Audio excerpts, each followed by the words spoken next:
Hola a tots.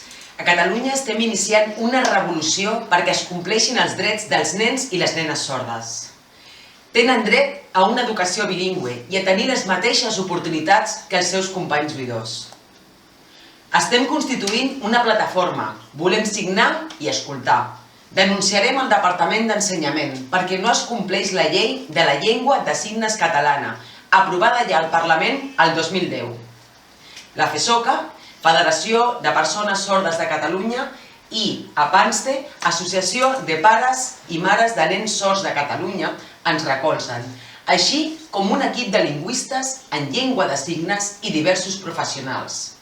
La CNSE està assabentada i aviat es reuniran tractant aquest tema. La intenció és que la resta de comunitats pugueu difondre aquesta lluita sense precedents. L'educació dels infants sords a tot Espanya ha de canviar. Preguem màxima difusió d'aquest vídeo.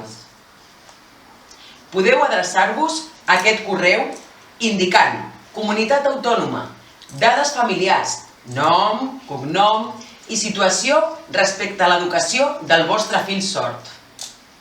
Necessitem el vostre recolzament. Lluitar junts. Ho aconseguirem.